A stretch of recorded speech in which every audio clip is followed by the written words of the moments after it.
ఈరోజు తాడేపల్లిగూడెం నియోజకవర్గం పెంటపాడు మండలం కే పంటపాడు గ్రామంలో విచ్చేసి ఉన్న ఎంతో ప్రసిద్ధి చెందిన పురాతనమైనటువంటి ఎంతోమంది భక్తుల్ని ఎంతో అభిమానం కూడినటువంటి వేణుగోపాల స్వామి కళ్యాణం రాముల వారికి శ్రీరామనామం సందర్భంగా రాముల వారి కళ్యాణం ఇక్కడ రంగరంగ వైభవంగా కొన్ని సంవత్సరాల నుంచి కొన్ని వందల సంవత్సరాల నుంచి ఈ కార్యక్రమం జరుగుతూ ఉంది. ఏదైతే కే పెంటపాడులో ఉన్నటువంటి వేణుగోపాల స్వామి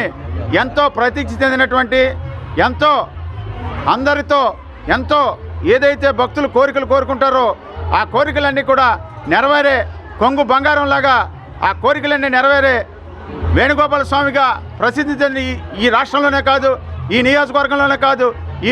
ఈ పెంటపాడు మండలమే కాదు, ప్రపంచంలో ఈ ప్రాంతంలో ఉన్న భక్తులందరికీ కూడా ఇలవేల్పుగా ఉన్నటువంటి వేణుగోపాల స్వామి యొక్క ఆశీస్సులు కరుణా కటాక్షాలు ఈ ప్రాంత ప్రజలందరికీ మెండుగా ఉండాలని, మా కుటుంబాలే కాకుండా తాడేపల్లిగూడెం నియోజకవర్గంలో ఉన్న ప్రతి కుటుంబం కూడా అష్టైశ్వర్యాలతో తొలతూగాలని మనస్ఫూర్తిగా వేణుగోపాల స్వామిని ప్రార్థిస్తూ ఈ ప్రాంతం అంతా సుభిక్షంగా ఉండాలని మనస్ఫూర్తిగా కోరుకుంటున్నాను. జై వేణుగోపాల స్వామి.